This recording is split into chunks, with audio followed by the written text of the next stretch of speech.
Curt Fischer, who picked up his 200th career win this past Friday against Shrewsbury. And Curt, the team's looked pretty good so far. A big win against Portville on the road week 1. Then your home opener against Shrewsbury, you guys won 51-14. What's impressed you to this point this season the most about the way the guys have been playing the first 2 weeks? These guys are so focused and they're so loose. They remind me of a few other teams we've had. Honestly, I guess having Coach Greco back this year, he's excited because this team reminds him of the 08 team in a lot of ways. That team they were almost so loose they scared me. There was nothing that scared them. There was nothing that they didn't believe they couldn't do. This team this year, we don't even have to ask them to do anything extra. They want to. I mean, Trevor Micek, we said, you guys had enough of that yet? He goes, they can always have more. We can always work harder. That you don't get that very often, but that's probably the most impressive thing about those guys. And you mentioned in our previous segment, as you've gotten a little bit older, you've become more hesitant to throw the ball. But that's okay, though, when you can run for over 400 yards in a game like you did this past week against Shrewsbury. What do you have to say about Brad Benson? He ran for over 209. He ran for 209 yards last week and had 3 touchdowns. I know he was an all-state player last year. It seems like he's elevated himself to an even higher level potentially this season. So strong. His legs. He's got such leg strength. The way he looks like Joe Mastretta to me. I grew up watching Joe.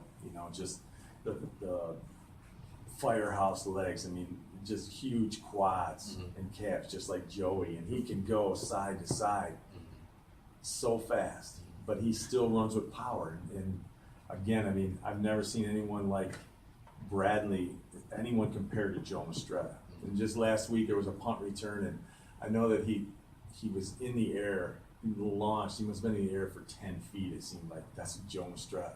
I mean, Joe Mastretta it was unbelievable, but Brad, he's a special kid. He's one of the loosest guys you'll ever be around too. If he isn't playing football, he's either hunting or fishing. That's it. That's his life. And Trevor Micek, you said he was battling through somewhat of an injury last week. He still made a huge impact on the game on the defensive side of the football, though. And I know he had over 100 tackles last year. He was an all-state selection. What about him makes him so special, do you think, on the defensive side of the football? I know you said he's one of the most intense players you've ever had the chance to coach. Yeah. I said this on the bus coming home from Portville. I mean, Coach Greco asked him, were you supposed to blitz on that play? He doesn't answer, and then Coach Saxon's like, no, he wasn't. He just decided to blitz going around the end, Coach. He's like, I said, why don't we just put a big wig in his helmet and call him Troy? Because that's Trevor. I mean, Trevor and his brother Josh, and Coach Greco had Josh too, they have a nose. They know something's going on. They sometimes don't listen to what they're supposed to do, and for some reason it always works out. I don't know if you remember, there was a Randolph game. They went for 2, and it was in 08 or something. I can't remember. But if Josh does what he was supposed to do, they have an easy throw to they have a 6'4" tight end. Josh stays back and intercepts the ball.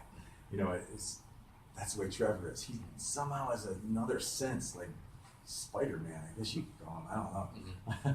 I know you talked about Coach Greco a little bit. I know Jordan Saxon, he's a young coach for you guys as well. It seems like you guys have a staff that the players really, really believe in and want to play well for. Do you think that's what translates into success on the field for you guys?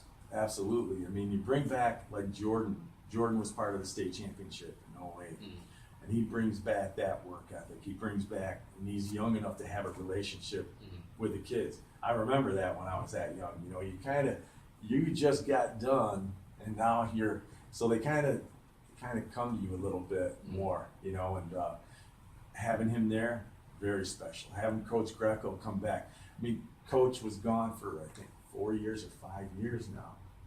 But I think he got younger as he got, because he comes back. He's insane right now. This guy is insane. I've never seen him move around like this. He's doing lineman drills with guys. I'm like, what the heck's going on here? Who is he? But that enthusiasm, I mean, you're only as good as the people you surround yourself with, in my opinion. And that's why I believe a lot of my success has been because of all the great people I've had around me. And when we talked for the Gridiron prior to the start of the season, you said there's no weeks off. in Class D. This week you got a home matchup against Clymer-Sherman-Panama, who struggled a little bit to start the season. But what do you have to say about your matchup with them this weekend on Dutch Hollow Road? The thing is, they're big, and they start out at every game, or the first two games with Ellicottville and with Silver Creek, they started out just manhandling people, you know, and if they, what worries me about them, if they get used to doing that a whole game, they're going to be dangerous. They've got a great quarterback, great athlete, nice running back, and again, they have just a huge line. They're a big team. I just think they're a team that's playing 4 quarters away from being really good. I think they just got to keep believing, and we don't want that to happen this week because they've started out strong, and we started out slow last week. We can't have that kind of start this week. And I know it's still early in the season. There's a lot of variables, but what do you see the potential of this group of guys in Maple Grove being for this season? You know, I think I think we could do a lot. I think that they're getting out of this Class D is the hardest thing. I really believe whoever gets out of it has a good shot to go to the state championship. I really do. And I'm not gonna fib. I think we have a shot. We think we have just as good a shot as anybody. You know, so that's our goal. And we'd like to thank Curt for joining us again this week, and congrats to you on 200 wins. You certainly deserve it. You've had one of the most outstanding and successful coaching careers this area has ever seen. So congrats to you again. And when we come back, we'll talk about some of the other high school sports in the area. Thanks for